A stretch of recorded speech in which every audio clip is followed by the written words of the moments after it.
This is all going to be very informal and just speaking off the top of, literally off the top of my head. All right. First of all, I just like to say that a lot of you knew me, and of course I've been a tremendously intellectual person, and getting all involved in writing doctoral dissertations and all that kind of thing. And yet, Mother has shown me how to be simple.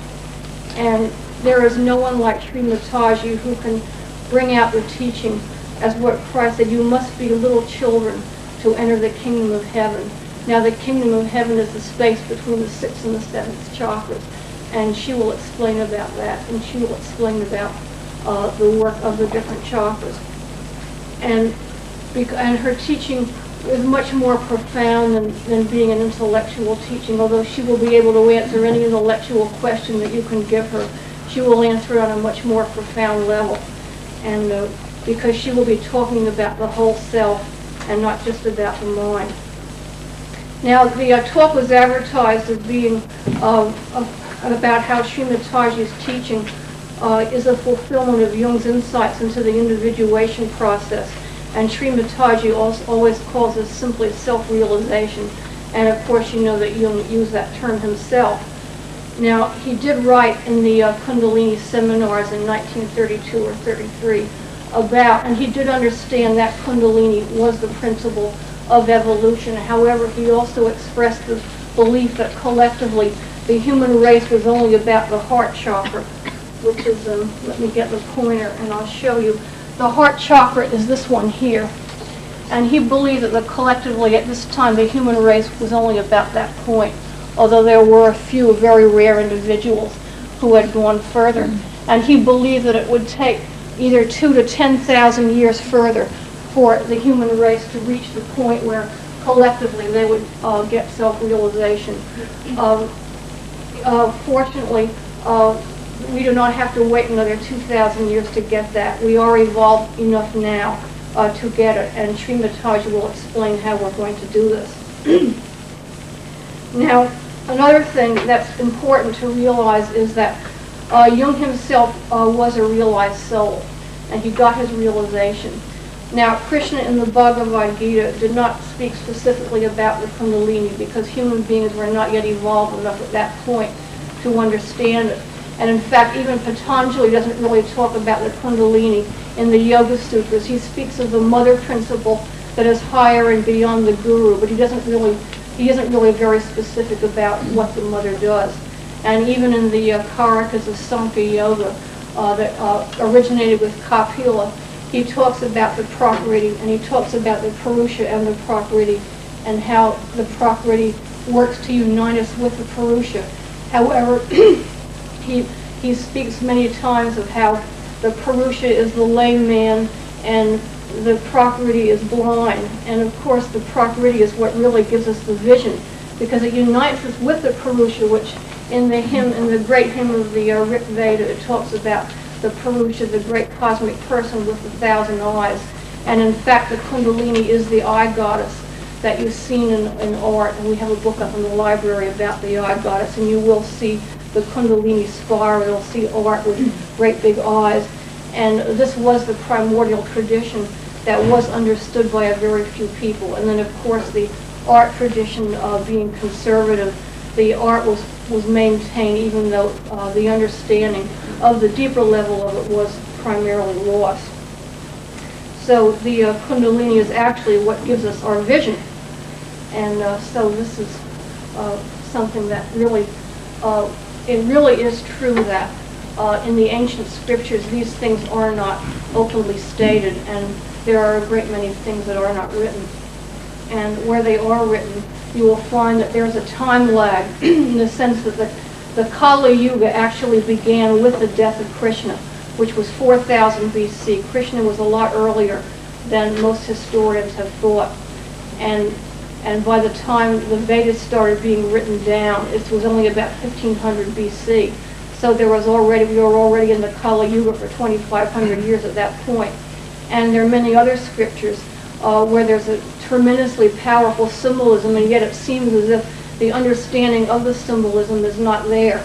And another example of that would be the horse sacrifice and the Pravarga sacrifice in the Shadapada Brahmana, where they talk about the sacrificial death of the human being, but they also talk about the death of the horse. And actually the horse is the human ego. And when the human ego is dead, we have Pegasus instead of the horse, and the right and the left Aja become the wings of the horse. And that is the real symbol of Pegasus. And Shakespeare talks about that in some of his plays. It's one of the King plays, I forget which one it is, and he talks about Pegasus. And actually Shakespeare was also a realized soul. Now, the other point that I'd like to make is that because these things were not too understood, and because there's a double principle here, Kundalini is the principle of evolution. It is also the divine wisdom that played before the foundations of the world, before the face of God in the Bible and the wisdom literature, and God the Father is the witness, and the Adi Shakti is the dancer that makes the whole play of creation, and then brings that creation back to the Father in the heavenly marriage, where the Jiva is united with the Atman. Now, at this point, you see, the Jiva is it's the living person, and the Atman is what Sri Mataji has called. It's the absolutely pure reflection of the divine that is within us. It's like a mirror that reflects God Almighty. And God the Father, Sadashiva, is the primordial witness. And God the Mother, the Adi Shakti, is the principle that works up through evolution to unite us with the Father. Now at this point, the Atman is here in the left heart chakra. And actually, this is really the answer to the Zen koan. This is the sound of one hand clapping. This is your Atman, I am the Spirit. And to say I am the Spirit is one of the mantras that you will learn. Now at a later stage in evolution, the Atman does move up to the Ajna chakra. However, we have not yet reached that stage. Now, as another corollary of this point, because there is nothing that can give us realization except the evolutionary process, and therefore there is no reading of scripture, there is no meditational practice, there is no visualization practice or any type of prayer or breathing or any other type of yoga that can raise the Kundalini. The Kundalini can only be raised either spontaneously in the whole evolutionary process or by another person who has already attained realization and is therefore an authentic teacher, because only the Kundalini can raise the Kundalini. And because this has not generally been known, and we in the West have been such great seekers, and seeking itself is the penultimate stage of the evolutionary process, because Sri Mataji has explained to us that Homo sapiens is not a complete human being, and that is why we still have diseases and all types of problems. We are really actually not complete human beings yet. And we have the three gunas here, and this first guna starts down here, and this is the Muladhara chakra, and this is the Ida Nadi, or it's also called the Mahakali Nadi, because this is one of the gunas of the Adi Shakti.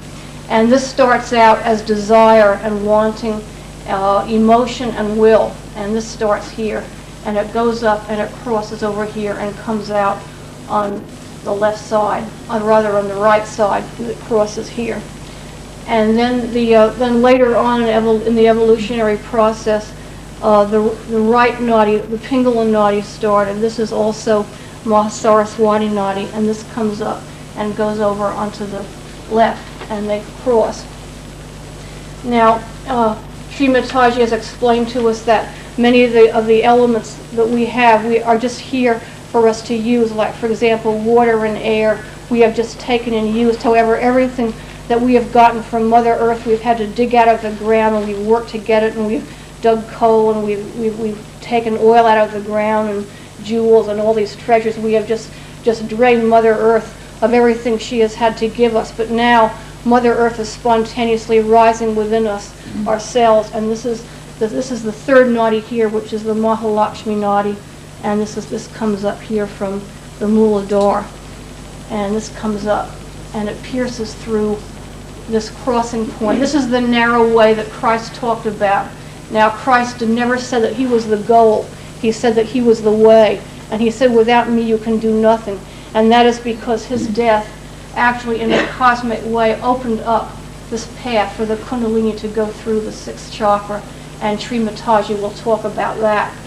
Now, I can link this up with a story from the Edda, because this is an example of also what I said in the letter, that there is a way now, because the unconscious is becoming conscious, we can start seeing all these symbols and archetypes in all the world literature as having a central focal point. And they have levels of meaning, but on the deepest level of meaning, they all mean the same thing, and they all mean spiritual realization. And they can come as just fairy tales or legends or myths or whatever, but on the deepest level, they point to something much more. And there's one of the stories in the Edda, which I was just reading last week, and I thought I'd use it to illustrate the sort of catch-22 situation we have in getting beyond the ego.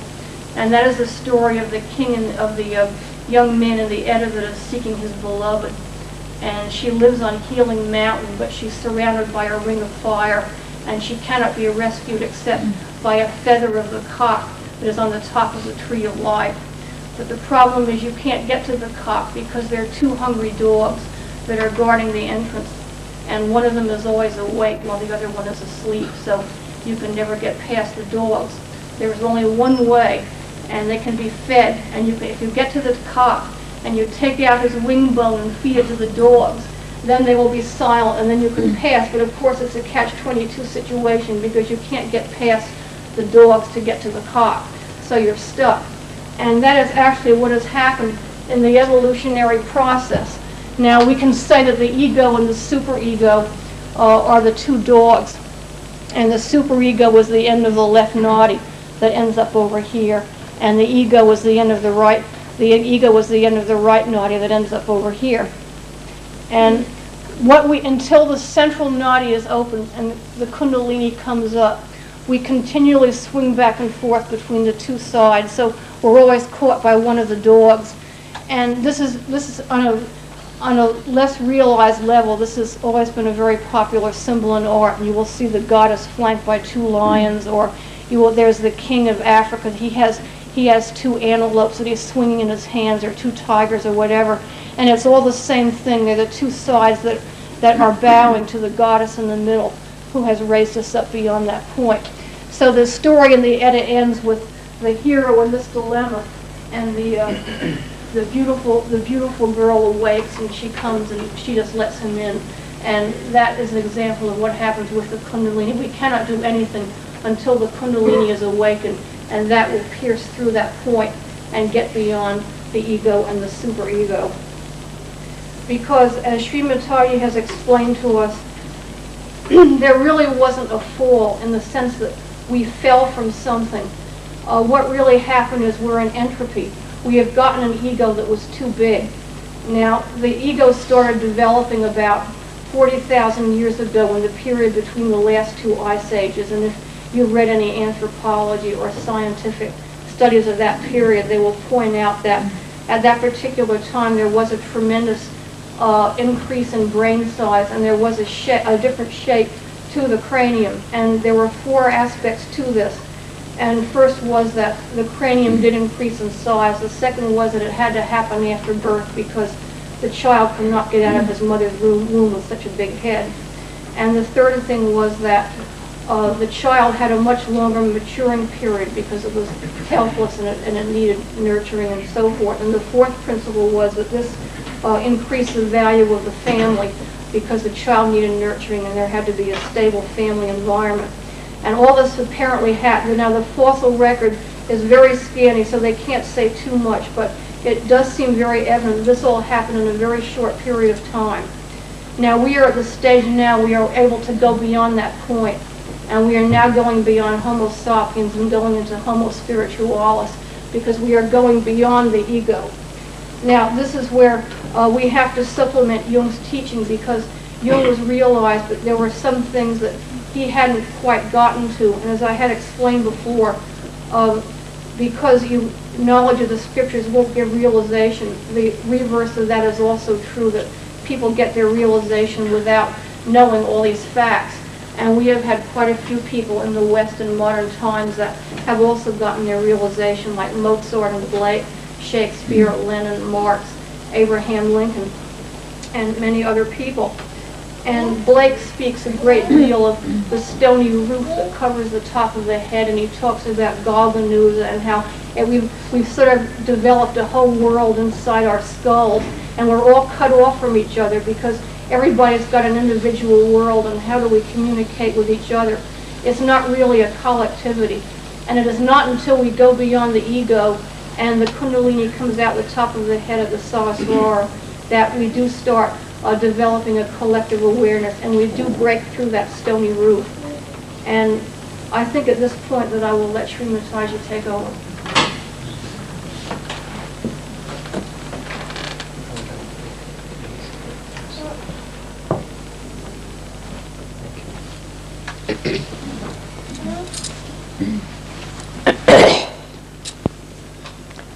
At the very outset,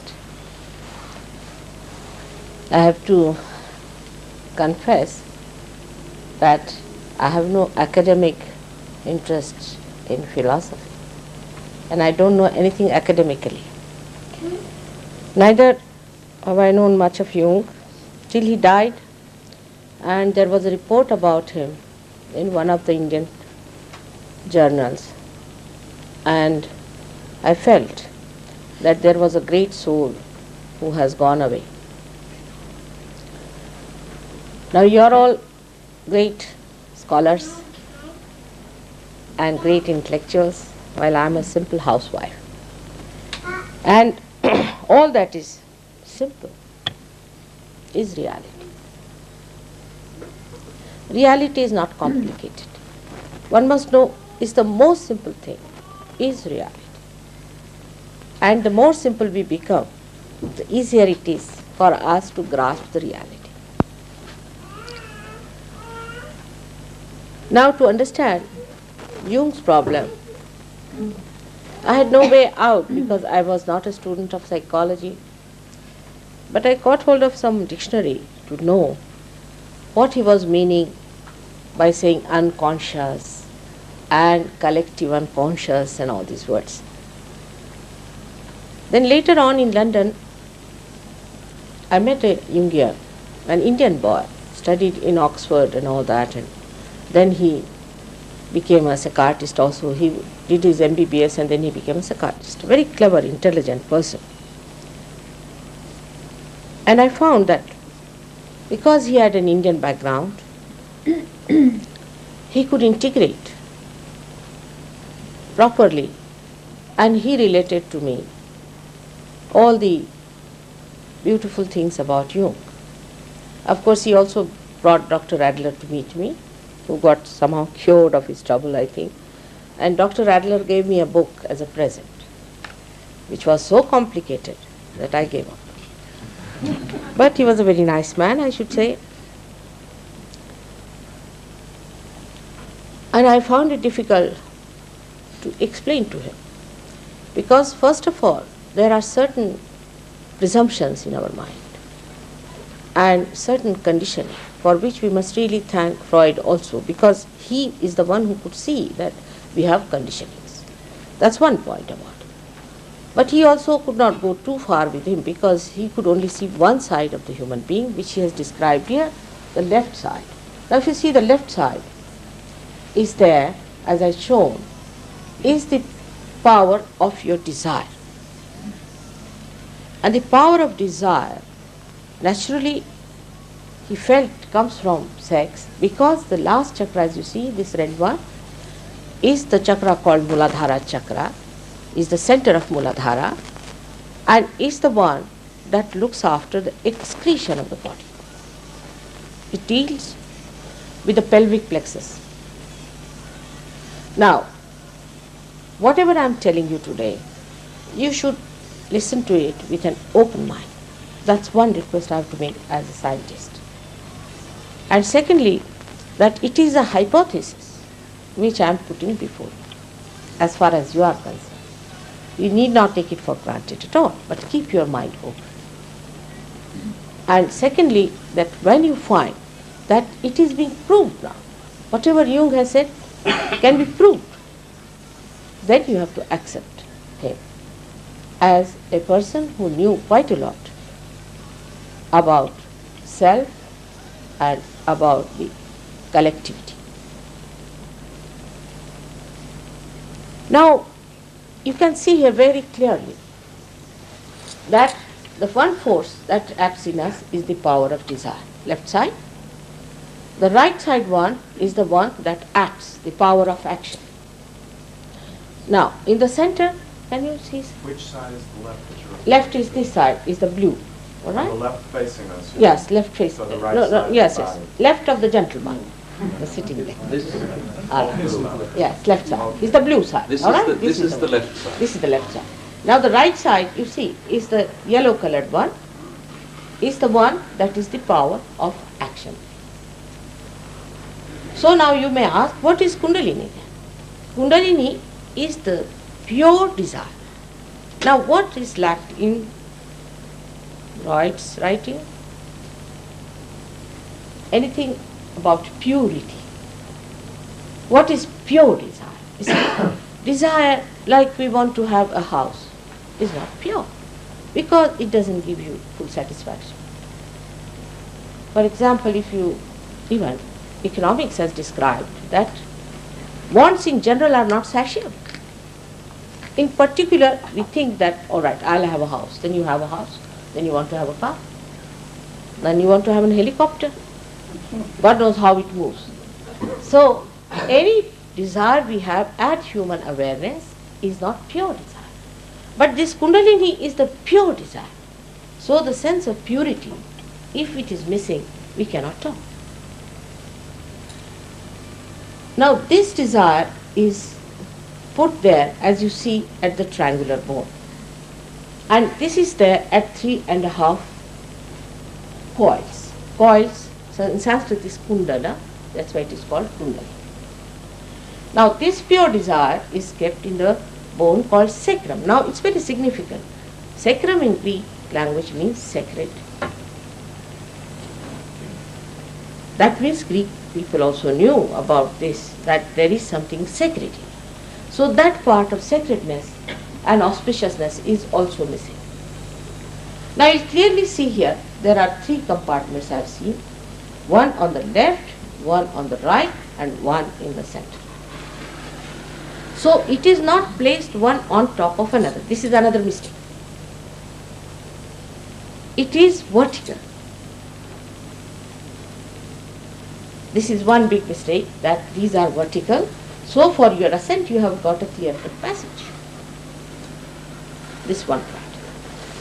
Second point is that when you say unconscious, means whatever is not conscious, whatever is not felt on your central nervous system is unconscious. All right. But it's a very mixture box. I mean, everything mixed up together.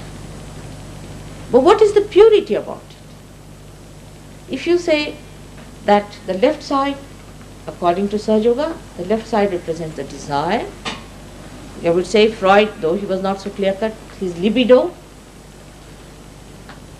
And beyond that is the subconscious and the collective subconscious. So the subconscious is not unconscious. Subconscious is unconscious because of the language problem. It's a language problem. Unconscious is such a big word because it is not conscious on our central nervous system. But that's not what we are bothered about. Subconscious is on one side, we can leave it on one side. Alright. Now on the other side, if you see, what we call as the power of action is the futuristic thing. So this side lies the future. We have first the supraconscious area and then the collective supraconscious. See, the difference is that if you say these things are one top of another, we make a very big mistake. That means that if we have to rise to our unconscious, of course rising is also not there. For them is to go down.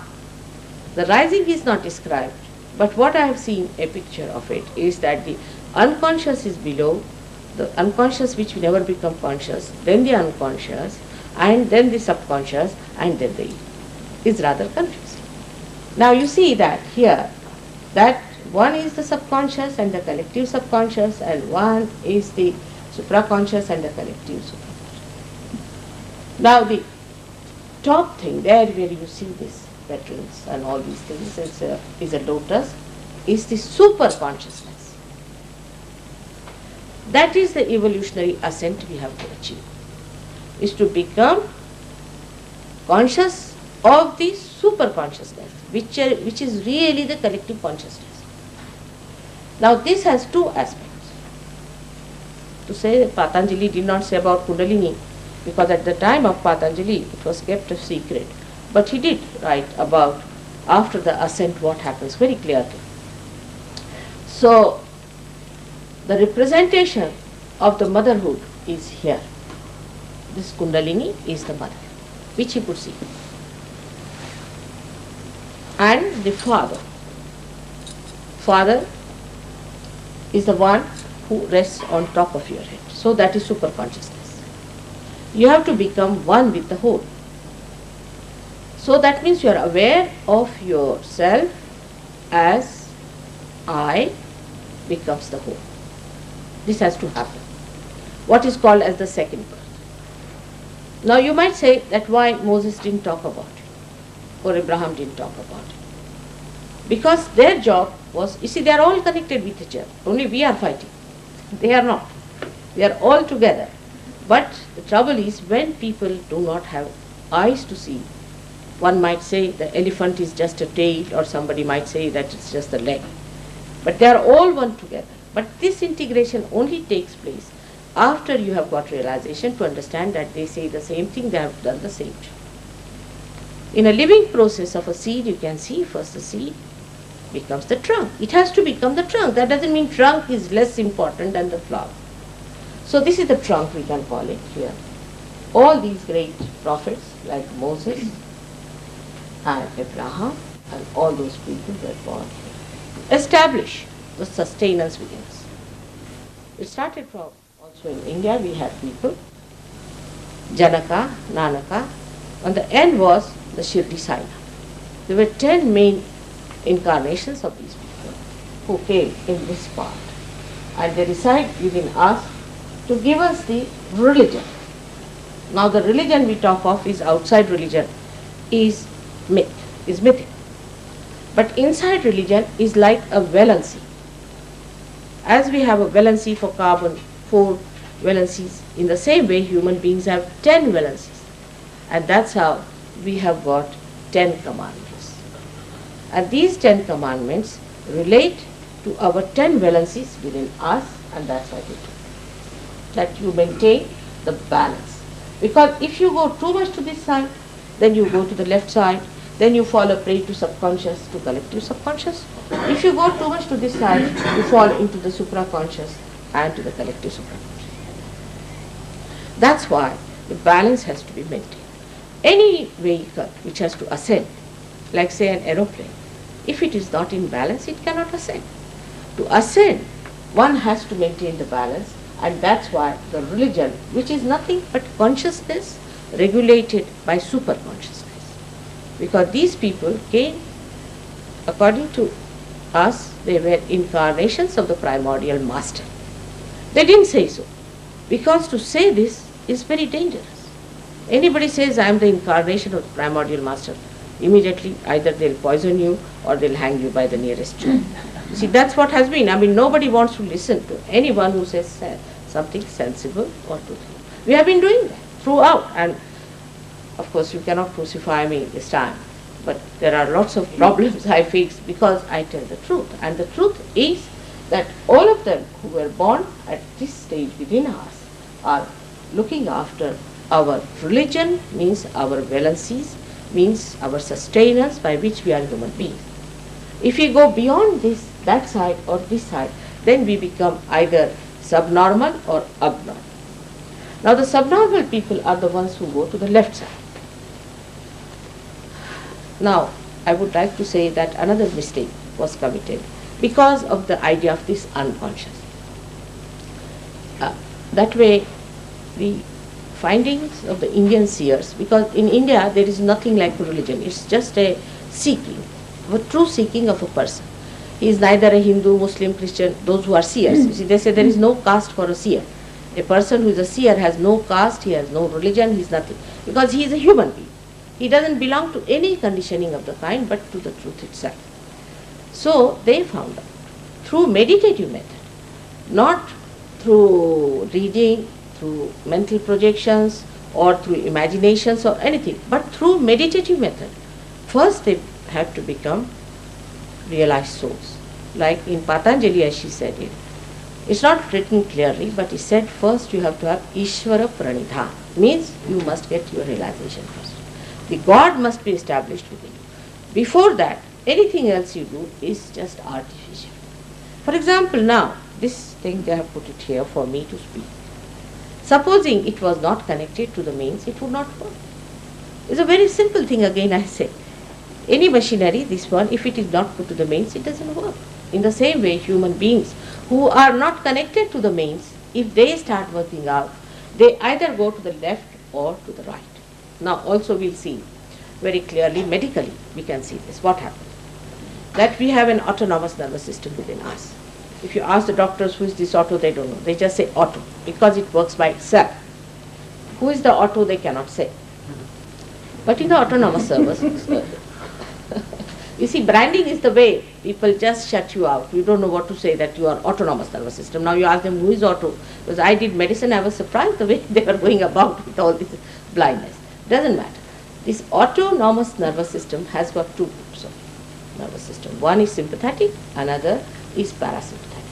Now the sympathetic nervous system, though they call it autonomous, but it is under our control. Because in sympathetic nervous system, in any emergency, it comes into play. Like supposing I am frightened, then I start running. Then when I start running, the sympathetic goes into action. And when sympathetic goes into action, the parasympathetic brings it back to the normal. Means, supposing you are running very fast, your heart starts pulsating very fast, but then it comes to normal by the action of the parasympathetic. So we have two types of left and right sympathetic nervous system. Both can be activated by our own emergency created by us. Now see, the left and right, according to the doctors, is all just the same. For them it's quite a blind alley. So parasympathetic, they don't want to talk. They're honest people, so they don't want to talk parasympathetic. But sympathetic also, what they understand is that the left and right are just the same, but it is not so. Left looks after the emotional or the desires, as you say, the emotional side, the conditioning side, and also the subconscious, because it creates the subconscious within us. The present subconscious is created by this nadi or the chakra. Now the right side one, as I told you, is for the action. It creates the supraconscious side. Means a person is a very, very futuristic person. I mean, Americans are very futuristic and very speedy people. So what happens, they start moving to the right. Too much of action, very speedy, very fast. You see, everything is for the future. I mean, you are sitting here and maybe we are thinking of tomorrow, what am I going to cook, sort of thing. So this is what happens to us when we start thinking about the future. And then we create a realm as the present supraconscious within us. But beyond that lies the realm called as the collective supraconscious. So as I told you, there is collective supraconscious and collective subconscious and a collective superconsciousness. Then we have another collective hell, we can call it. So we have 4 types of collective consciousness. But it is not conscious in our central nervous system. That's why we call it unconscious. It's a general name. English language, unconscious, which is general name. But actually we have 4 types of unconscious, and all of them are collective. Now what happens to the collective subconscious? Collective subconscious is the area where all that is dead since our creation resides. All that is dead resides in that area. Recently I saw a very interesting documentary on cancer cure or cancer. Some doctors had given a very good report saying that if the body is vulnerable for cancer, according to Sahajayoga, when you are too much in a sympathetic activity, then you are vulnerable for cancer. Then an attack comes to you from the area which is built since our creation. They are very near us. And they call that as, the name is given again as protein 58. You can call him the street number 68 as well. I mean, you can call it anything. So they call it protein 58 and protein 52. That's what I gathered in that thing, they call it like that. But now what are these things that trigger? They are the ones who trigger cancer. This is one point we have to find out. What happens if you go to the collective subconscious? Because of this complete jumble of four collective consciousness, we can say, because of not understanding that these are four areas kept like this separately, that way, this way, and downward and upward, absolutely nicely compartmented. The problem came that they thought that we have to go into these areas first to understand about the depth of our being. Now, as you see, there's a clear-cut path in the center. Here, according to Sahajayoga, there's a, and the another thing is Sahajayoga does it. It works out. It's an actualization. It is not just talking or theories. Actually, you can see the Kundalini pulsating in the triangular bone, not in everyone, but on the people who have some problems on the Nabhi chakra, this center or that center. If there is an obstruction, then the Kundalini really pulsates, and you can see with your naked eye.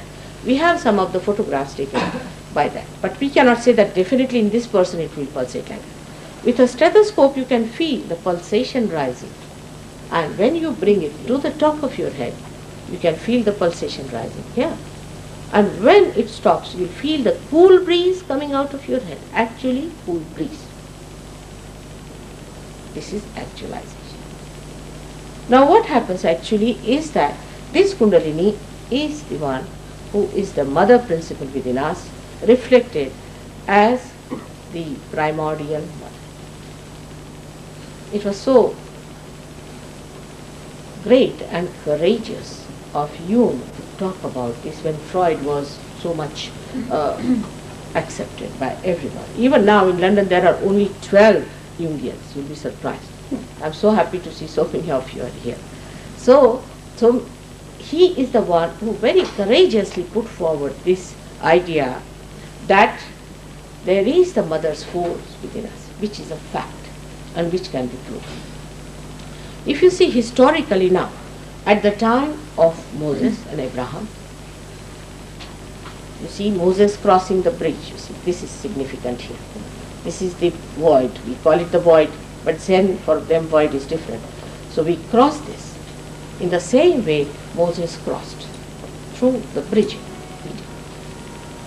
And this bridging takes place when the Kundalini rises from that triangular bone and crosses over, then the first bridging takes place. Now one may ask a question then why did they think like that?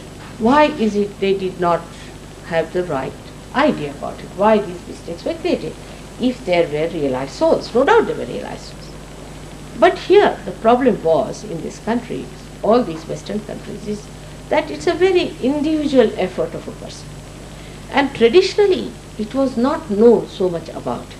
Though Christ has openly said that you have to be born again and that a transformation must take place. But then again we started an artificial type of a baptism, that you put some hand on somebody's head, anybody putting hand and say, now you're baptized. But there are people like Blake who said, a priest cursed on my head. He said so. So the thing is that because it is not a knowledge of the ancient times in the Western areas, people took an individual probe into the thing. Naturally, whatever they found out was not supported, something was supported by their experiences, whatever he had from the dreams and all that, so he established it. But another problem is a person who suddenly, through spontaneity only, through Kundalini awakening only, jumps on the stage. Then he starts seeking about the stage, about the framework, how it is made, how it is done. But because it is an individual approach, it is very linear. It is not going from one point to many points, but is linear. For example, he would go on this point to find out, then on to that point to find out, and then on to that point. But supposing somebody who knows about the framework and also about the stage can tell you about everything, and that is what is needed today. Historically, it was, I would say, the dharma, the religion was established historically for our consciousness. Everybody has contributed.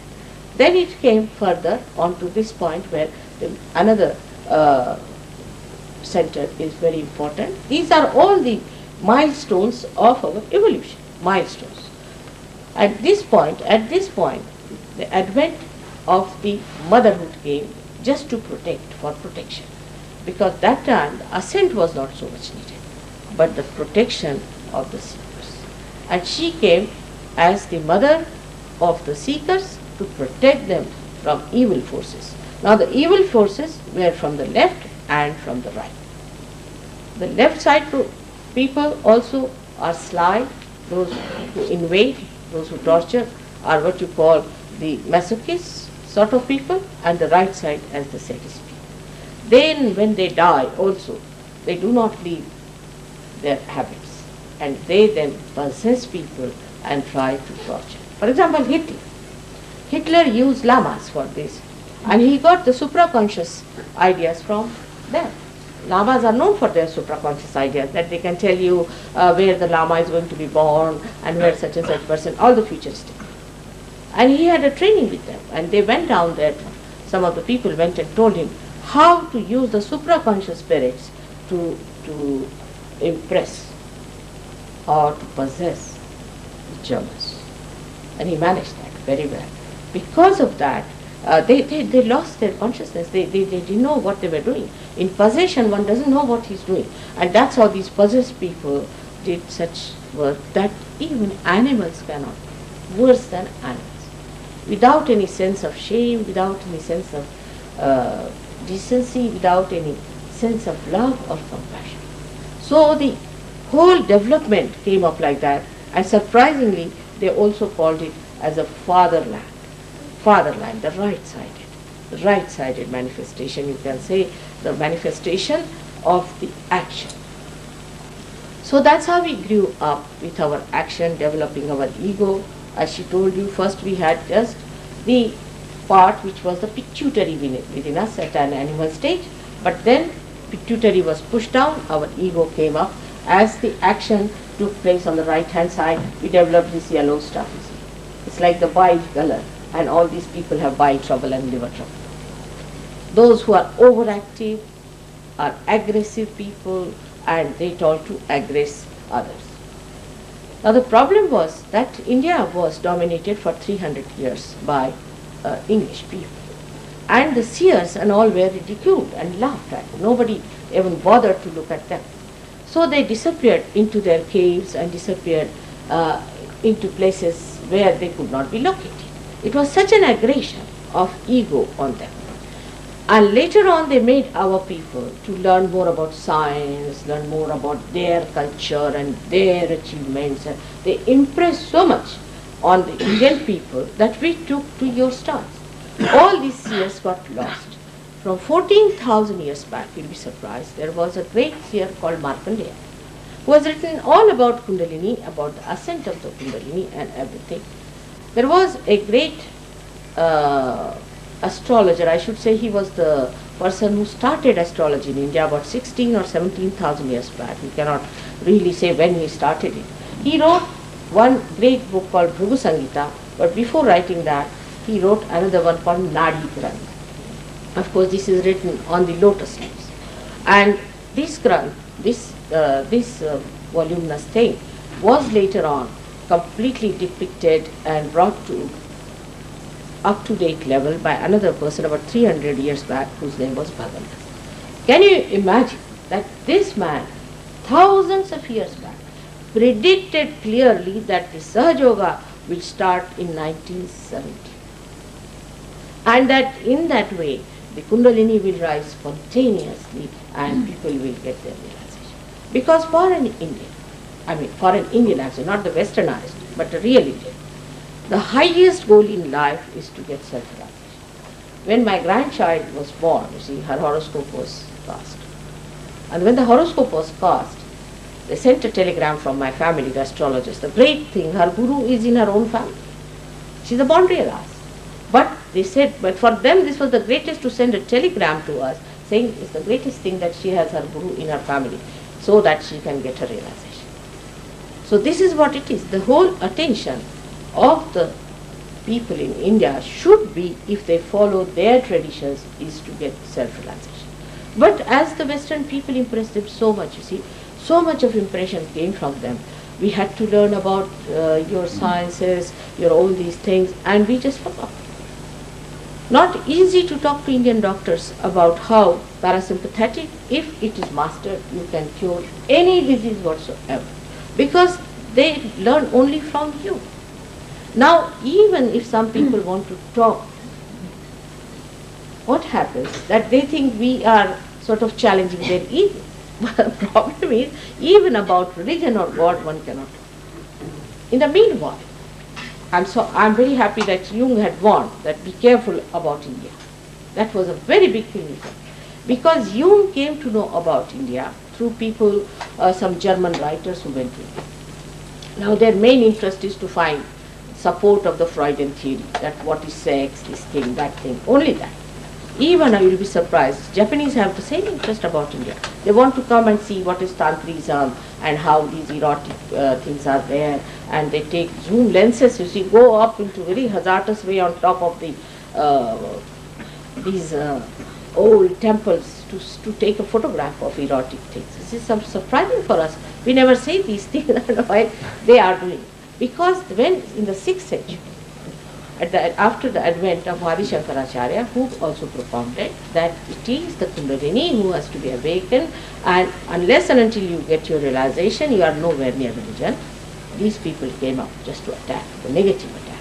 And all of them formed a very big belt, starting from Bengal, going round through the middle of India, going towards Gujarat.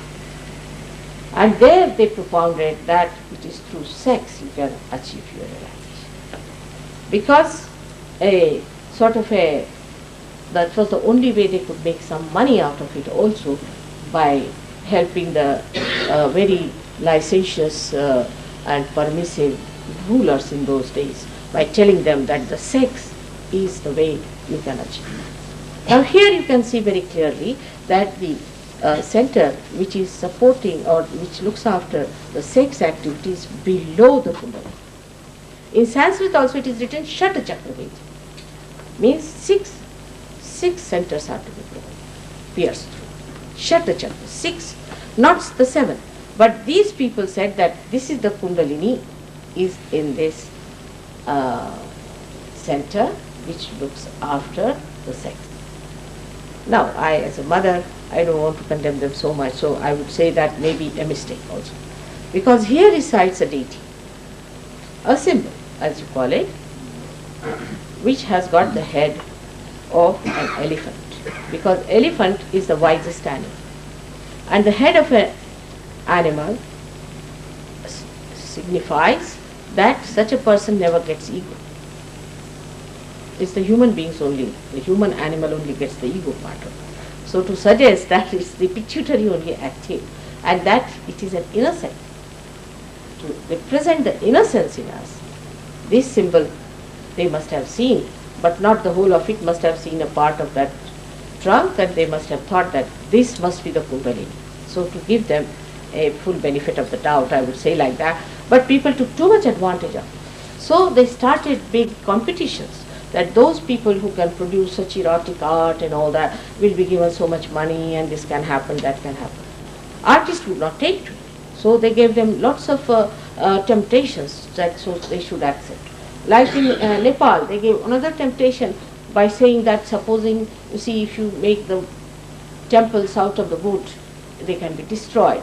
But the virgin, who is the according to Indian mythology, is the thunderbolt. And the thunderbolt, if you want to keep it out, better make things that she won't come near that. Just to make it repulsive, they made it. They gave all kinds of arguments. Like they told they told the ministers, you see, were very austere people, and they wanted to have their own temples. So they told the king, all right, to please you, we'll have some licentious thing outside, but inside we'll keep very pure.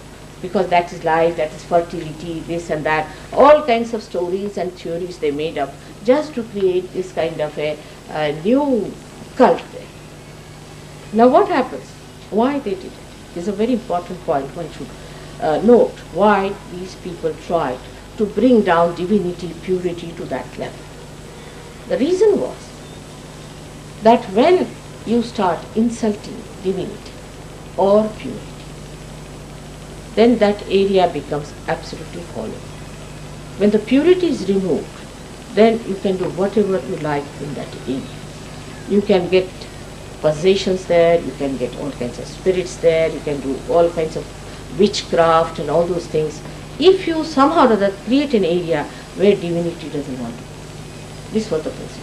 And that's what exactly they used to create an area of this kind. Like there's a very great temple in India called Kamakhya, Devi's temple, and all these tantrikas went there and tried to do that, like having sex relationship in the temples and things like that.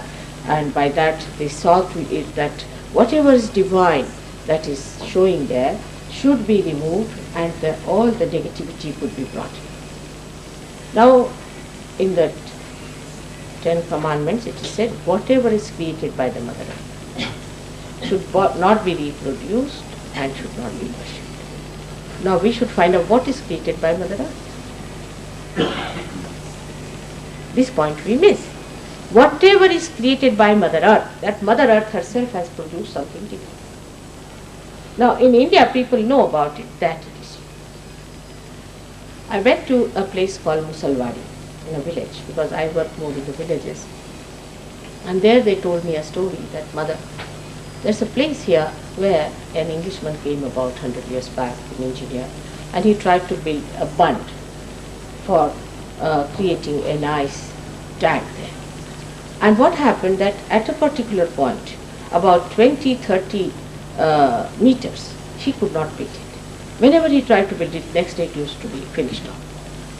So he was quite surprised, and he's written down in his own diary and all that. They have published the diary also. He had to make a bund like this and go around and then make it further. So I wanted to go and see the place. And when I saw the place, I knew this is something created by the Mother Earth. Now how do you know it is created by the Mother Earth is the point which I'll come later on. So there are places created by the Mother Earth already to vibrate the divinity, the purity, the whole expression of her compassion and love for human beings. But unless and until you are a realized soul, you cannot feel them and understand them. Only a realized soul can feel them and understand them. For example, Stonehenge. I went there. Stonehenge is the same stuff. But the problem with them is that the people who are druids, who are doing all this worship, don't know what it is. They don't know how to use it. So in this way, the Mother Earth has also created so many such places which have come out of the Mother Earth, and they are. In India there are many places like that, like in Maharashtra we are Ashtavinayak, 8 of the symbols of the innocence deity as you say. Now because people are not realized souls, one cannot talk to them. Because if I say that is the thing, how will you know? So when the Kundalini ascends through the center, you see that subject is so great that even if I give 1,000 letters I cannot cover it. So the thing is, I'll try to cover every point little bit here and there. When the Kundalini ascends, I told you the cool breeze starts coming out of your head. So what happens to you? For the first time you feel the cool breeze of the Holy Ghost. Now some may deny Christ. That was wrong to deny Christ, I must tell you very frankly. It's a conditioning. It's a conditioning to deny Him. Because you see, by denial, what you have done, you have denied an incarnation who came at that point. But the way they are made out of Christ, naturally anybody would deny.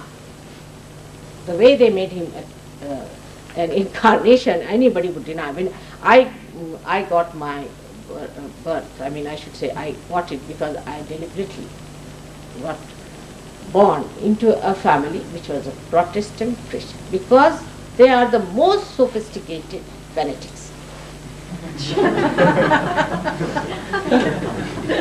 Absolutely, because it's such a rational thing they have made out of Christ that I thought this is the place I should be born, so that I will be able to tell them that this is not Christianity, this is not Christ.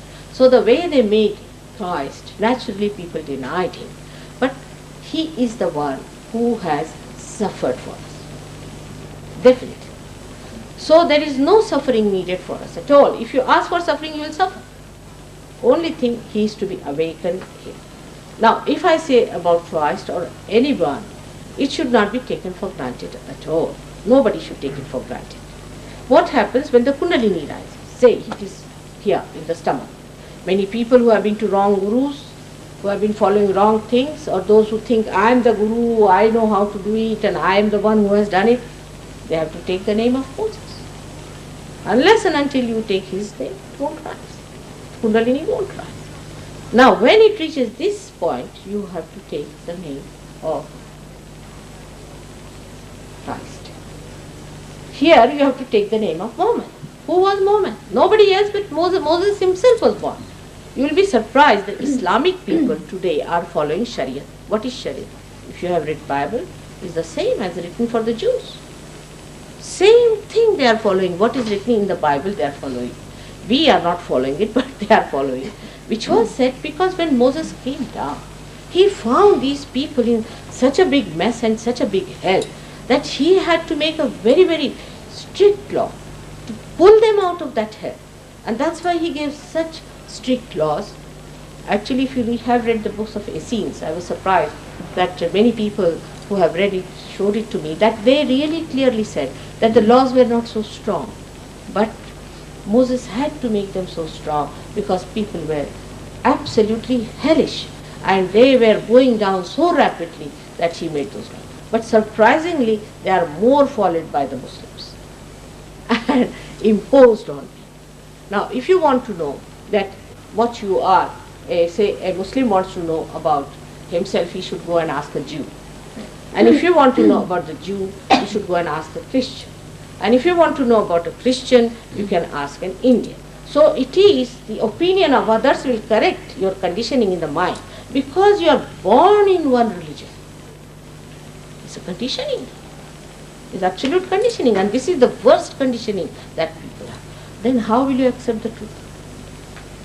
If you are conditioned, you can never accept truth. And that's why the Indian fake gurus have done one. You see, they are very clever, cunning, absolutely cunningness personified. They all came down here first with the idea, we don't talk about religion. Finished. So they suit us very well. If they don't talk about religion, about God, then they are the best because it doesn't come in conflict with our conditioning that we have. So they talk about flying in the air, for which people have paid 6,000 pounds each for flying in the air. I am the one in 1970. I openly took their names and denounced them and told the people who they were in previous lives. And that time, you see, so many of my disciples started shaking. They said, Mother, what will we? They are going to kill you. I said, let them try. Try their levels. So these fake gurus came here, started the cult and started all kinds of these things. First of all, don't talk of God. And if you talk of God, then just make the person such a slave that he cannot get out. They use the supraconscious or they use the left-sided subconscious. And that's how they have attacked your being. Now the people who have no idea as to what should happen, they think we have to go through this suffering. There is no need to go through the suffering at all. When Christ has gone for you, finished. There is no need for you to go through any suffering anymore. Just you have to awaken Christ. Just count your blessings one by one. It's a very cheerful thing. It's not such a serious stuff, you see. Like in Paris, I went, they said, Mother, never say you are the happiest person. I said, why? I am in joy completely. He said, no, you must say you are very serious and that you are suffering very much. I said, I'm not. How can I tell them lies? No, you must say you have to suffer. I said, why? He said, because in here everybody believes that we all have to suffer. Les miserables. See, I said, all right, these les miserables are sitting on the streets of Paris, drunk completely, and prostitutes at every lamppost are the les miserables. They are the ones who have created their miseries like this. This is how our mental projection has taken us to this kind of a hell from which to come out only Kundalini and hell. Now, this is the mother's thing. So we can say that first is the father's manifestation came, then the son. Now the Holy Ghost has to come. Now, Christianity is another absurd thing they teach, that there is the Father and the Son and the Holy Ghost, but not the mother. How can you have a son and a father without a mother? Can you? It is absurd, but all intelligent people accept it and seriously talk about it. And Holy Ghost is a mystery. Don't talk about Holy Ghost. It's a mystery. Because to say that mother has a part to play is too much for them. Because in Christian religion, so-called, they don't have any place for the women to become the priest or anything. My father was a great learned man. He was a master of 14 languages and he translated Quran-e-Sharif into Indian, very learned. I should say he's the one who told me about human beings and how their permutations and combinations work. And I asked him, but why this Martin Luther, who was a realized soul, put away the mother's position that way? He said that time, you see, we call it Samayachar.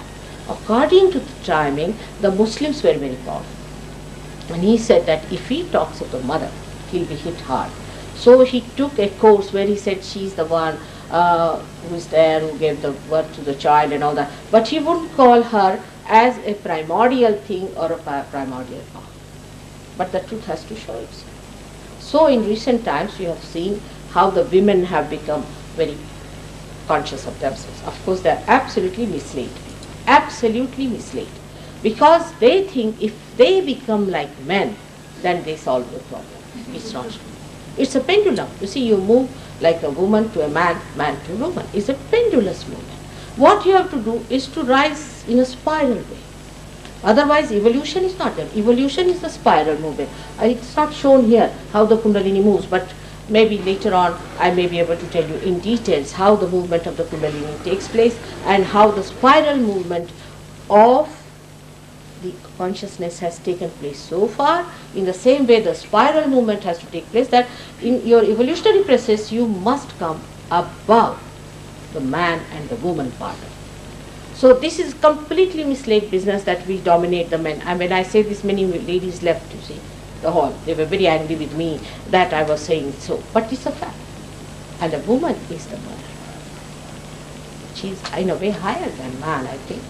She is the mother, she has to nourish. She is here for nourishment. So the new awareness has to be that of nourishment, of compassion and love. For example, in the olden days for us, Napoleon was a greater hero. And now if you call any Frenchman a Napoleon, he'll hit you back. He can't stand it because according to him, he was very egoistic. So who is the hero today? Somebody like King, like Mahatma Gandhi, somebody who is the manifestation of the womanly qualities, of the mother's qualities of compassion, love, of nourishment of this mother. Now very interesting it is to see that this Kundalini is the one which is called as the Kumbha in Sanskrit language, means the Aquarius. You call it Aquarius as one of the signs and is the same as Kumbha in Sanskrit language. So it is the age of the Aquarius, is the age of the Kundalini. Secondly is the age of the Kundalini which will nourish, which is the mother within you, which will rise, will give you the completeness of it and which will connect you with your spirit, which ultimately gives you the enlightenment by which you become collectively conscious. You become, again I say it's not just telling stories, you just become. Today we had a lady, I came a little earlier, she came to see and apologize that mother, I went to this Muktanand and I got very badly hurt and I have a terrible pain and I have to get up every moment and I hope you won't. I said, all right, you come up, I'm cured. She came up, she's better now, but only thing her kundalini rose and she felt the cool breeze coming out of her head and she felt the cool breeze coming out of her hands. Now what is this cool breeze that is coming out of your hand? For the first time, you feel the subtle all-pervading power about which everyone has talked. Ruha, as they call it. They call it as the Brahma Tattva. They call it by various names, is the all-pervading power of God's love. So we come back to the origin, that first the God Almighty, the Father, and Mother is His power. And He is the spectator and she is the player. That's how it works. And the Son is created to lead the people through this problem of ego and superego, because it is so much tight that someone of a very great nature had to take up the resurrection as a drama. Now Christ actually is described in Indian scriptures, but Christians won't go beyond Bible. They cannot. They are so bound. They will not go beyond Bible. To see, to them Bible is the last and the first and everything. It's surprising. In everything they cross limits, but in understanding, you must go to other scriptures. That's why I really respect and appreciate Jung, because he went out of the way to find out about everything with a very open scientific mind. Now, in the Indian scripture, in the Devi Mahatmya, where they have described the goddess, they have very clearly described Christ, absolutely all his life, but he is called as Mahavishnu. Vishnu is the deity at this point which is responsible for our evolution. But he is a Mahavishnu form. And his description, if you read to the last bit of it, is so great. And is the incarnation of the same innocence born on this earth. Is so clearly described. Why do we have an egg for Easter? Egg represents a human being who has not got realization as yet. Because egg has to become the bird. And in Sanskrit language, a realized soul is called as Vijaha, born again, twice born. But in America, I came in 1973. Of course, I was a big failure because they told me, Mother, without money, nobody is going to listen to you. You must charge some money. They cannot understand anything that can be had by without money. I said, but how much are you going to pay? It's invalid. You cannot pay for this realization. It is your right to have this, and you will have it. And how can I take money for it? So I was a big failure, but many people came here. But out of that came out a cult called Twice Born. And one of them walked up to me with a Bible in her hand to hit me in one of the programs. And everybody got upset, but I was just laughing, and we have a big film about it. Because I said, look at this one, the twice born walking with a Bible just to hit me. Use Bible to hit, I mean, I've never heard that. I had heard that people used to walk with a Bible and a gun in another hand. But the Bible to be used as a gun was the first time I saw such a fantastic thing. So it can happen. You see, the people get so much possessed by the ideas and by the conditioning that they can go to any limit of accepting something as truthful without finding out what did I achieve out of it, or what did my forefather achieve out of it. Why not the Christians or Jews or anyone find out what did they achieve? Now they will say it is postponed for say 10,000 years. Why? Supposing I say to anyone, there's a diamond available for you here just now. Will you wait? I tell you, people from Australia will come down. But if I say your realization just there, you must understand that all systems and all that we work out comes from the unconscious, which is God Almighty. And in us, He has worked out the system so beautiful, so delicate. Did you become a human being by any effort? From an amoeba stage, He has made you a human being without giving you any trouble. What trouble did you take? What did you do? Did you stand on your head or did you pay for it? You just got it spontaneously. So if you believe in that force that is there of compassion and love, why should you not believe that if you have to get your realization, it will work out spontaneously? It has to work out spontaneously. So this mother force that is there, the age of the Aquarius as we call it, this has to come up and nourish you. And it does. It has worked out wonders in India, because Indian villages are still very simple, thank God. They are not educated, they are not complicated, they just start feeling the cool breeze and enjoying it, that's all. They give up all habits, they give up all wrong ideas, they are all customs of caste and all those things they give up, and they become extremely joyous. But that's not the end of it. When you get your realization, your material problems are solved, surprisingly. Even material problems are solved, but to that extent that you do not become Mr. Ford to have a headache, but you become a person who is satisfied, and you get a balanced amount of comfort and a balanced amount of living. Actually, you'll be surprised that comfort is also a myth. Because, see, look at me. For me, I don't know what is comfort is. I don't understand that why should people worry so much about comfort. If you make me sleep on the street, I'll sleep like a log of wood.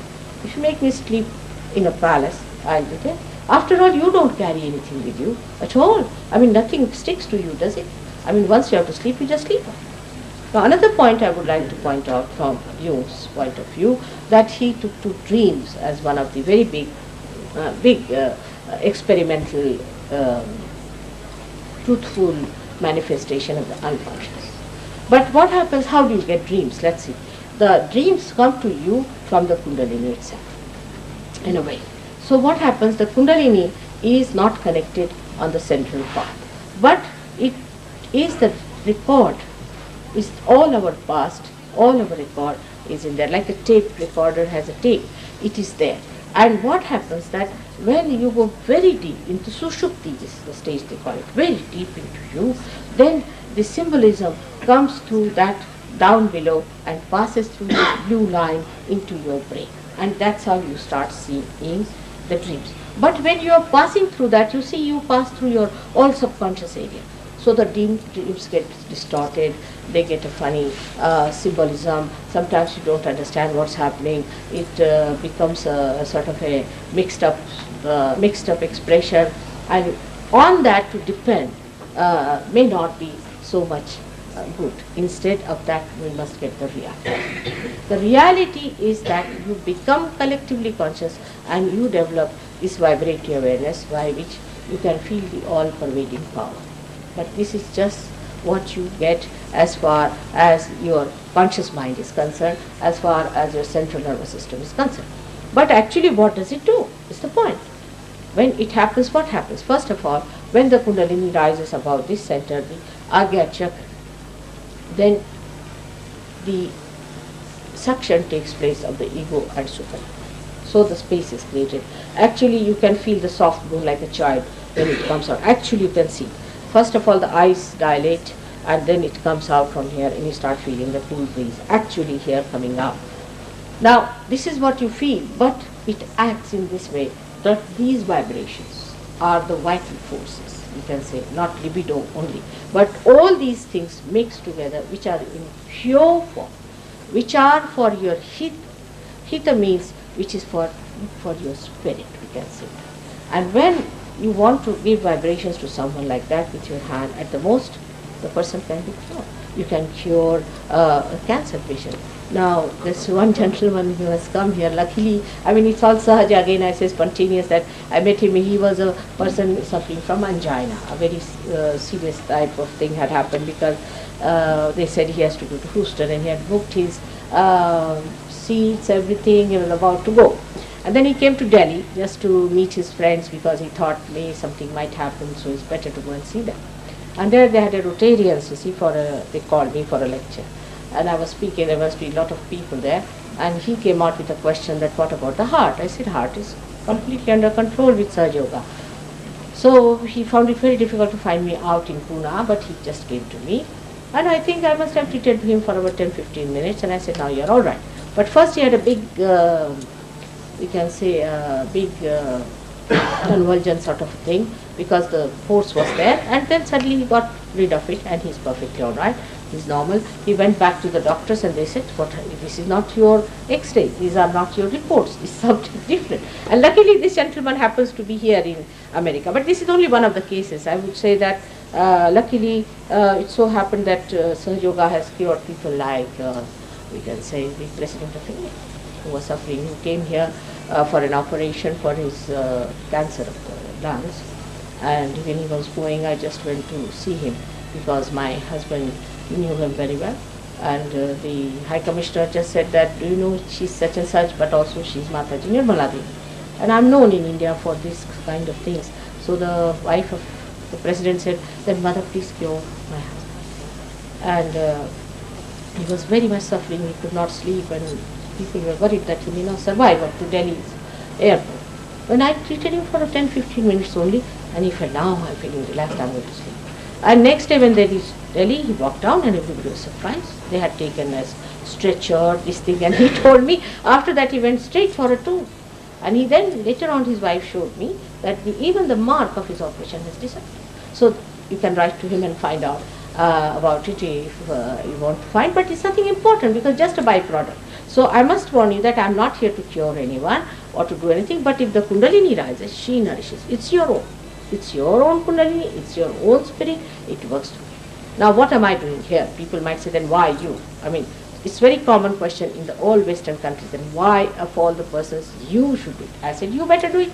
I'll be very happy, I would like to retire with my husband, with my grandchildren. But the thing is, if I have to do it, what can I do about it? I mean, say you are intellectuals, I am not. You can drive a car, I cannot operate a tank, I cannot do many things. Supposing I know how to do Kundalini, why should you feel so hurt about it? And it's a thankless job. You have to work really very hard, 24 hours job it is, you see, and everybody wants to gain out of it. So I don't understand that why should the ego come in between? But doesn't matter. I'm like a bank. I have to just cash your checks. That's all I'm here for. I have nothing to gain out of it. In the sense that I feel very joyous when people get their realization and that's really get their own, because this is your own thing. It's within you. It is nothing to be paid for, nothing to be worked out. It's just within you. But supposing one person gets it, he can give it to others also. Like one candle which is not enlightened can be enlightened by another enlightened candle. Now this candle doesn't do anything except that it enlightens that candle, and that candle has to be enlightened another candle. It is as simple as that. It's nothing very serious. You don't have to go into the... She told me, I was really thinking Jungian, so how will I address them? You see, they're already moving like that, and I'm such a simple person, how will I tell them what I have to tell them? But it is such a simple thing, I tell you. It's even simpler than cooking. So one should not think that God could have made anything very complicated. See, we breathe without even reading a book. Supposing we have to read a book and then breathe, how many of us would survive? It's as simple as that. Now, if you have to evolve, if God has created this universe, and if He wants to save His universe and His creation, He has to jolly well do something about it. If He has made us like this, He has to give us realization too. And it is so surprising that I find it is working out. Of course, we cannot have 50 million disciples like that as these fake gurus had, because to create a plastic flower is very easy. You just give somebody a name, go on repeating this name. Now they give a name, repeat the name of Rama. Now there is no connection, you go on pressing on your sympathetic nervous system. Now Rama could be a servant dead somewhere, he just enters into it and you start jumping. You start jumping like a frog. Some people came to my program, they are jumping like a frog. So I said, why are you jumping like a frog? They said, our Guru said, if the Kundalini rises, then you jump like a frog. I said, now are you going to become a frog or an earthworm? Use your brains. That's the problem. You see, with all intelligence, when it comes to their evolution, to the living process, they just don't want to use their brains. Whatever these gurus tell them, they are willing to do it and do whatever they like. Like another guru is there who brings out diamonds, this, that, from the air, and it's all jugglery. It's absolutely jugglery. Now what I am saying, what is the interest of God in diamonds? What is His interest? Why will He give you diamonds? You see, diamonds you can always go and buy from somewhere. But people don't think, He is very popular. He is very popular with affluent people. Why should they ask for diamonds? I can understand Indians, but he's not bothered about Indians so much. But he gave a diamond ring to a gentleman who was a very, very rich man. So I said, why did he give you a diamond ring? He should have given it to your driver. And if he's such a diamond ring fellow, why doesn't he solve our problems in India of poverty completely? So this is what one has to think openly with open mind, and you can save all these people from these cults and sects. Now the best part of it, that I am also called as a sect. That's the best part of it. From the year 1970, I'm the lone person who's been fighting and fighting these people, saving people who have suffered from it. I'm the person who has been telling everyone about them, their nature, what they have been, how they practice this, how they have managed you, what has happened to you, everything. Despite that, the shallowness of, or the naivety, we can say, of the Western people, now they call me also a sect. Now this is the limit I said to call me as a sect. It would be something like calling Christ as Hitler. I mean, I can't understand how these two things can go together. A person who is fighting them lonely, all these things. So this is what it is, and I'm very happy that you have given your precious time today and listened. Now, I would like to have a workshop because I know it will work out very fast with Jungians, because it has worked out always. All those Jungians I've met have been wonderful people, because they are not so one-sided as Freudians are. Because you see, Freudian reduced us to a sex point. Absolutely, are we sex points now? I mean, this is too much, very ridiculous. I mean, it doesn't behove anyone to say that about a human being, that you are nothing but a sex point. But we live without a sex also, so are we not living? Are we not existing? I can't understand how people accepted Freud so much. At least Jung at that time could see this point clearly, that it is not something that has to do with one human being. It's a collective, and this is a happening that is collective. You'll be surprised that people, when they get realization, they can be in thousands. In India, in thousands they get realization, in thousands. And also should happen here in America if our chakras are all right, because the chakras here are going hayward. I must tell you, the vibrations here are not good, because you have witchcraft, you have all the gurus settled down in America. Imagine how they felt so attractive. All of them horrible people are down here, and one better than the other. And I don't know how they have been able to manage your intelligence. What has happened to your brains? I can't understand how they have dominated you so much that one fellow, just he wants you to learn flying. Why not ask him to fly himself? Put him on that Pisa, what you call that leaning tower of Pisa, and let him fall down, and let's see if he can fly. What I'm saying, why not use your brains for these people? That's what it is. That's how you are going to fight them out. But what happens when they suffer? Like this Muktananda Sambardia asked me, why is he a dangerous man? Somebody asked me a question. This one of the questions is there. Now, before I came here, there was a lady sitting who has been to Muktananda. He is not only dangerous, but he's sinister. Absolutely sinister. And do you know, his children, so-called, they are his own children, two of them, and are now fighting for the diamonds that he has created out of the stupid people here. And the diamonds are worth 6,000, I don't understand the money part, 6,000, kitna? 6,000 kitna? Something like that. You see, I don't understand million, billion, something like that. She is made out of you people here, all these diamonds. What is the interest of a divine person in diamonds? What can you give? This is what one should understand. That you cannot understand that you can get your knowledge without paying. You must accept. It's the ego of money. It's the ego of money. Cut it out. You have to humble down yourself. If you humble down, then it's yours. It's there. It's just in your heart. There's a saying that whenever I want to see my God, I have to just bend my head towards my heart. That's all. That's what. It's so simple. It's very simple. We have to humble down. That money cannot purchase God. Because all religions are based on that. Everybody, Mr. Pope is having a big, what you call that, hat, donkey hat on the head with all the diamonds in it. And while Christ, what a crown he had. What a crown he had. Think of it. And now like a pop star, he's waving to all the people, creating problems for these Polish people, and a political stunt he's creating. Why don't you think about this? All these things that condition people and making money out of it, and seminars and this and that. I really am surprised. Where are you lost? What are you doing? Why don't you come to reality that the spirit is within? It is such a simple thing, and that Kundalini is your own mother. She has only one child, and she's so anxious to give you realization, so very anxious that it will just work in a split of a second.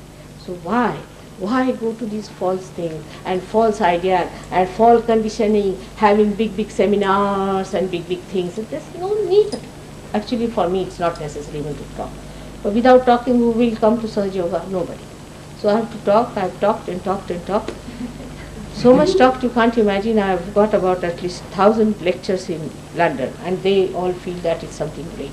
I don't know, but I wish I could stop now talking. The other day, somebody was talking, and I was so happy that that person can talk very well. I said, now I retire from talking. I will just do the raising of the Kundalini. You better see to the talking. And I'm quite happy. She also said in a quite good way, whatever it is, you people all enjoyed it. So maybe that some of you might come up as great speakers in Sahajayoga, and you might be able to relieve me of this too much talking. Thank you very much. May God bless you.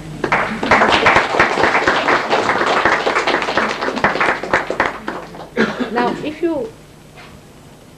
if you have any questions, I would like to answer them.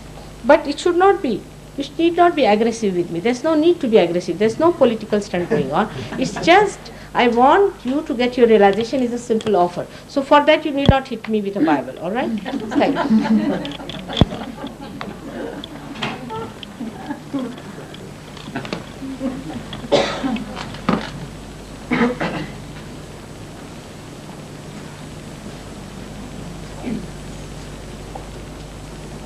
Any questions? Yes, ma'am. When I first learned, excuse me? We would like Little to loud. hear you. When I first learned about Kundalini, a basic learning of it many years ago, part of what I understood was that the Kundalini, you talked about raising it spontaneously. Yeah. And what I had understood was that you must always have a master to help you raise it, that somewhere it isn't safe, I mean psychologically or emotionally, to raise it yourself, that you need the master to guide you. Yes. So I wanted to ask about Yes. the raising of it spontaneously. She's asking me if that she's read that you have to have a master. No doubt, you have to have a master, no doubt. Meaning the person who is an enlightened soul, a person who is a realized soul can only do it. I wish Jung knew how to do it, he would have done it himself. So you have to have a master who is called as a Satguru, the one who has achieved the truth and who is a master. Now, I'm not a master, thank God. I'm not a master at all, I'm a mother. And mother is always a master in a way. So that's what it is. But as far as I'm concerned, I'm too soft to be a master, I think, because I cannot be hard with people. But masters are horribly hard. And I would like to tell you about a master. There was a great realized soul living in a forest on top of a mountain which is not easy to climb up. Near Kolhapur, he is known as Gagan Bauda. Gagan Bauda is the name of the mountain. So he sent some people to me saying that mother has come, so why do you want to bother me? So I went down to see him there, and very difficult to climb, and I went down to see him. And of course, he was a very, he had a power to control the rain. So that day it started raining very heavily, very heavily. So when I went up, I got completely drenched, and he was so angry like this. He was moving his head up and down, and he said, and then he came to me and said, Mother, why was it raining so much and you controlled the rain and you allowed the rain to drench my mother like this, and is it to kill my ego? I said, no, that's not the point. The thing is, you are an ascetic here and you are a sannyasi. And normally I would not take anything from a sannyasi because I am a householder. But you have bought a sari for me.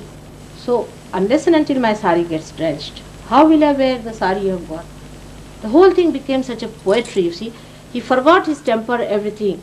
And he said, yes, mother, how do you know I've got a sari? I said, I know. In love, you know everything. And that's how he gave me the sari and to wear. But then he told me, anybody who troubles you, better send him over to me. So I said, all right, if anybody troubles me, I will send him over. So a gentleman was very torturesome, you see, overlearned, this, that. He used to eat my head morning till evening. So I said, now what to do? I said, all right, you go and see the master, this one. He's a Gagan. He never meets anyone. So this fellow felt so flattered that he's called me there and I will meet the great master and all that. So he reached. Next time, about a month later, what I find, I am in a meeting and this fellow is brought with broken legs on around his neck and dangling like that, you see. So actually tears came into my eyes. I said, what has happened? What has happened to you? What did he do to you? He said, Mother, never send me to that guru. I said, what happened? He said, I didn't say anything. I just said one thing to him against you. I said, what did you say against me? So I said that this mother, you see, has no discretion. She wants to give realization to everyone, and she makes everyone equal leveled and all that. And I said some things like that. So I said, then what happened? So this guru has got broken, you see, his legs were broken by other people, because anybody who's realized, I told you, they must break your nose or they can break your legs or something like that. So his legs are broken. So he goes on a tiger. You see, there's a tiger with him. So this tiger came. He said that, all right, now you sleep here tonight and tomorrow you go down because it's very late. So I was sleeping and a tiger came and it threw me in a khud. I fell down about 14, 15 feet down and I broke my legs. So I said then, after 3-4 days, I was lying there calling for people. He poured some, he brought some bread tied to a rope and he put it down and said, now eat and lie down there. And now if you say anything against Mother, I'm going to put you down. Then 3-4 days he did like this. After that he brought him up and he said, now you put your legs round your neck, go to Mother, she'll cure you. I'm not going to cure you. If you say a word against Mother, I'm going to break your hands now. So I said, why should you do such a thing? Why did you do like this? I asked him, I said, why did you do? He said, to the donkeys you must give the treatment of the donkeys, and to the cruel people you must deal with them as they are. I am not a mother. But I cured the fellow and I was really very sorry. So it's a fact, they are very hard taskmasters. They are not here for in the market or anything. They are sitting somewhere. I asked one fellow who was in that place, Kalipat, and I told him that, why don't you go and see some New York people? You see, I won't be able to go this year. Why don't you go and see them, because I have not been there from 1973. He came here 3 days, he stayed and ran back. He said, I cannot manage, these people are absolutely no good for realization. And he ran back. So that's what it is. So you have to have a master. But to get a master rather difficult, better get a mother. But then you're saying, when you say spontaneous, then you cannot do it. Spontaneous in the sense, yes. Yourself. Spontaneous in the sense that, you see, a person who is like that has got the power within.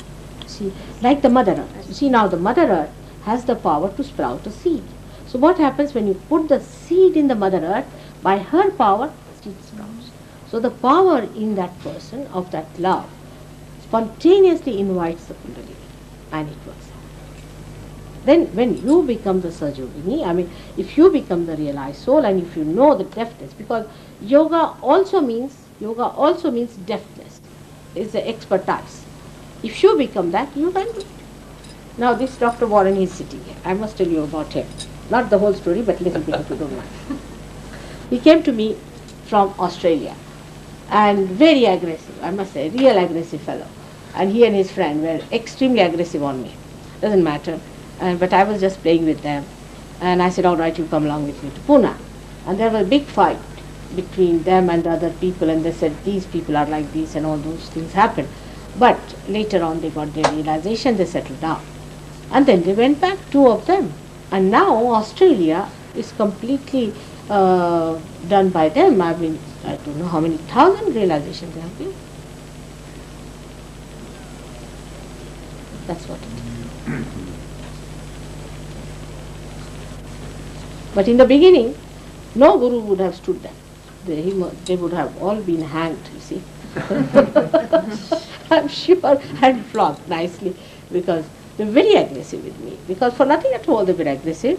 But I knew why it was. Because, it is so simple. It is so simple that if you tell somebody that you can't do anything about it, let me do it, they don't like it. They don't like it. But supposing you are not, you are drowning yourself, and a swimmer comes to rescue, he'll say, now you keep quiet, I'll take you out. It's just like that. But when you come to the shore, you can learn it and save others also. But that time the ego can come up. that I will also try to help this swimmer. It's like that. But this is not the play of the ego. So one should not fight the ego at all, because if you try to play with the ego, then there will be a problem for it.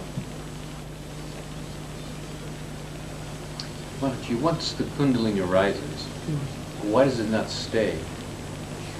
And what is the difference between that state, Yeah. self-realization, and enlightenment?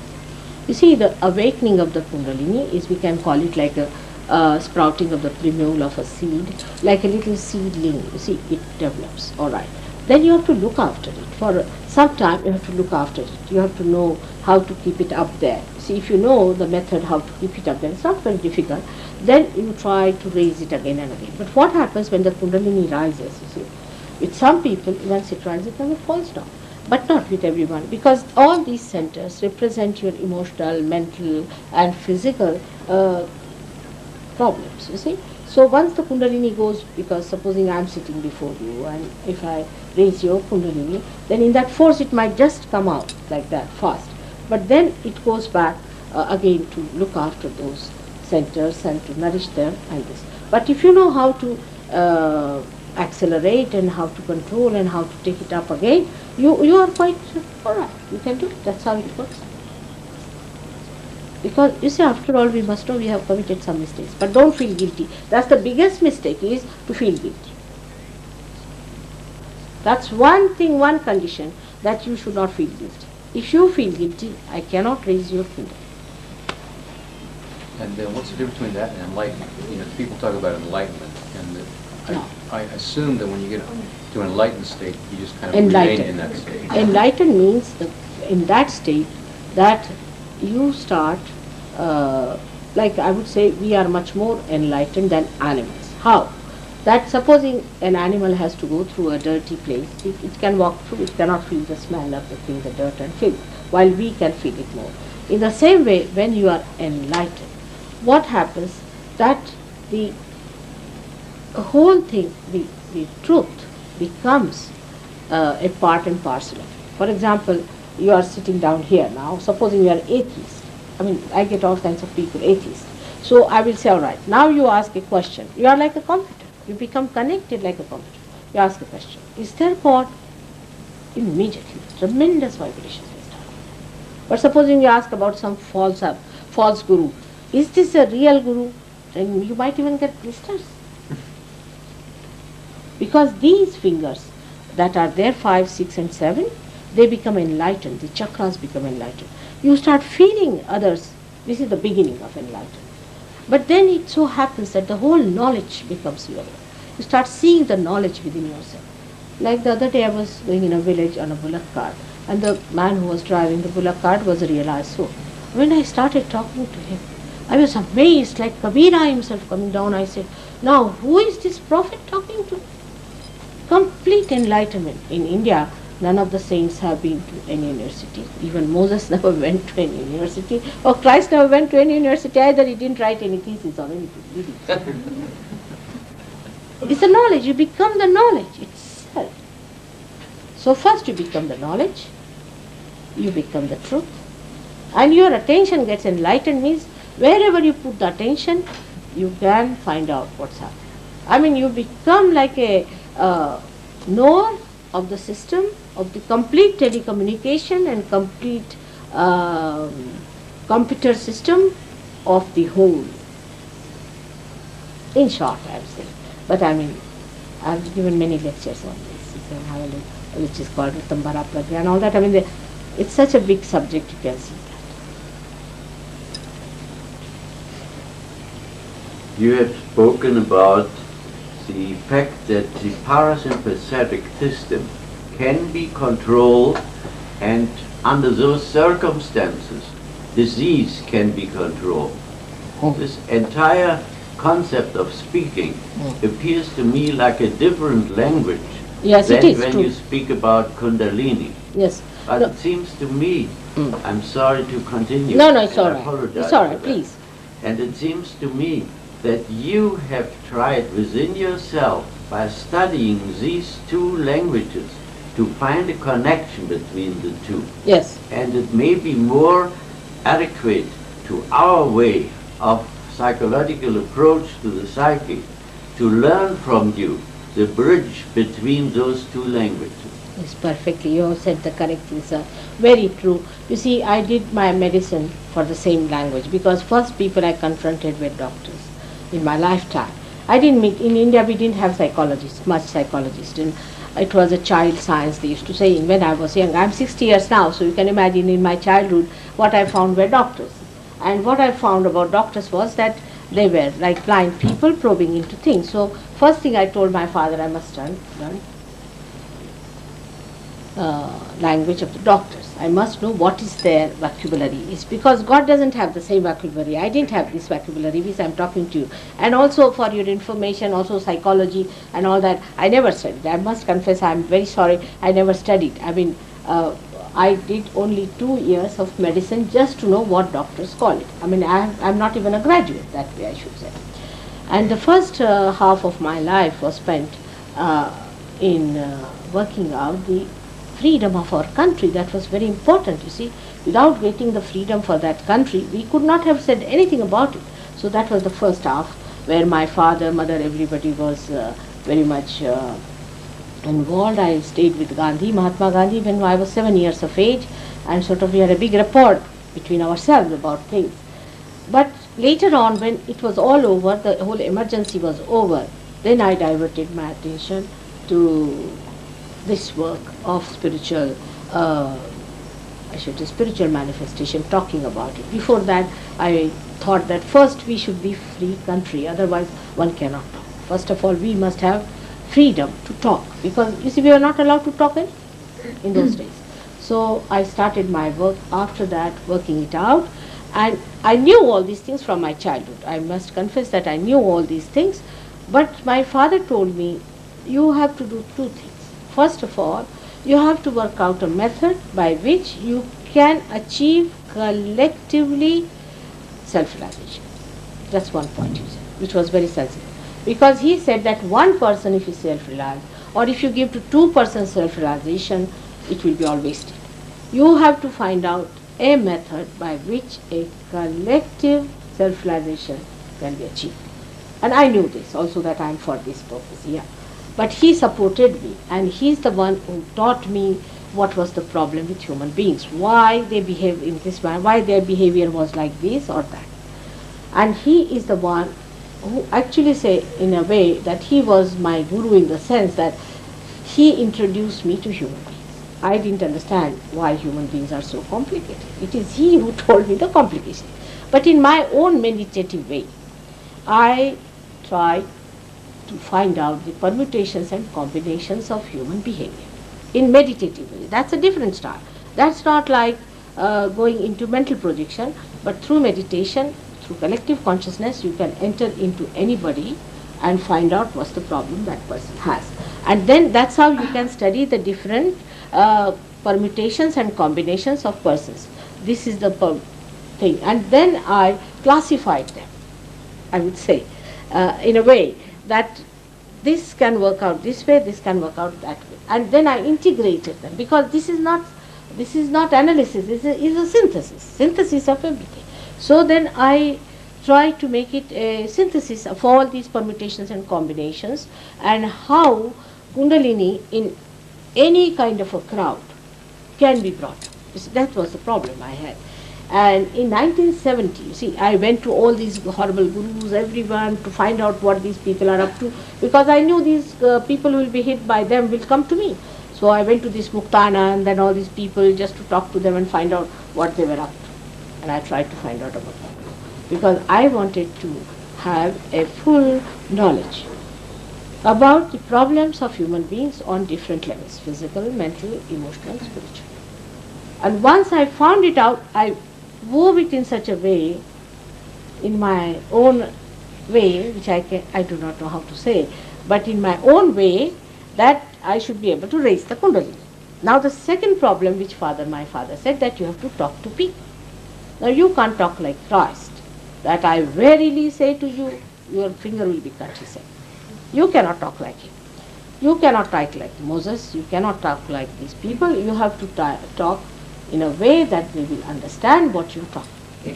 So you have to talk to doctors. Then you must do something about medicine, to talk to them, what they have to say about this Kundalini, Ida, Pingla and all those things. Then he said you have to talk to politicians. I said, of course I have to talk to politicians. So now I can talk to politicians quite all right. Because whatever politicians are saying, now say for communism and they say capitalism, big problem. But they are neither capitalists nor communists. How? I am a real capitalist because I have all the powers, and I am the greatest communist because I am a share. They have neither power, so what are they going to share? So it's all artificial, materialistic, nonsensical. It's not going to give them joy. So that's how I also learnt about politics, because he said you have to talk to politicians. You see all the headaches, politicians, doctors and all these people. And then talking to them means I have to learn the language, as you said, sir. It's true, I have to learn the languages. And I studied for 2 years, medicine, all waste of time. I think a lot of nonsensical things they taught. But I did get to the point that what I have to talk to them. And that's how my study of human beings started. And I think I achieved it by the year 1970. On the 5th of May, I said, let me try if it works out. And I did it. I knew how to open. And that's it. And when I found it, you see, I felt a torrential rain of compassion and things just filling me up completely. It's just enamored by it. And that is really I would say my human realization. Because that's what I felt. I have become really human because I know them so well. They're so close to me now. I know them every bit of them. And that's what it happened. So what you said is correct, sir, because I tried to learn all these things very well. But I'm not so good at psychology still. And I would like to learn some terminology from you people if you can teach me, because I'll have to talk to psychologists. It might be equally important for us to learn what you say when you speak about the rising of the Kundalini, because I'm sure that a good part of us here tonight are here for that very purpose. And it is very important for us to know how within ourselves we can discover the rising of the Kundalini through the chakras. Because it seems to be your opinion that we can recognize that within ourselves. Of course. If I understood you properly, you even granted every one of us the possibility, the chance, the blessing, if I may say, to do that. And that apparently can be done in your language, because we do not need the language of psychology to understand your language about the Kundalini, and maybe you don't need it either. I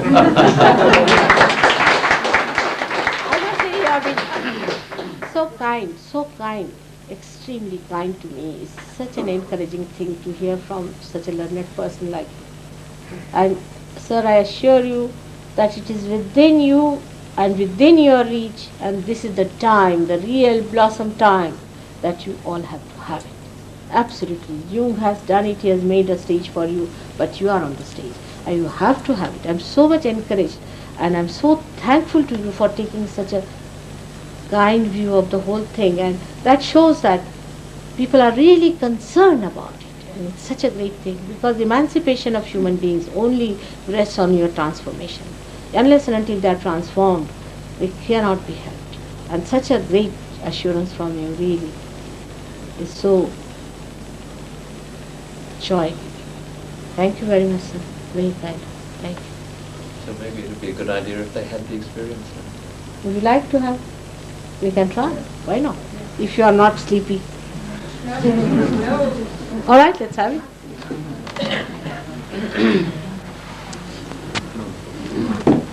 Now, as I was saying that Mother Earth helps us, we have to connect ourselves with the Mother Earth, because we can take out your shoes, that's all. We need not take out your socks, but it's the Mother Earth which helps us a lot.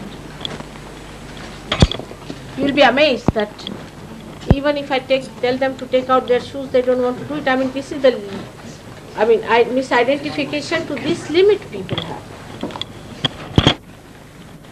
Oh, so big.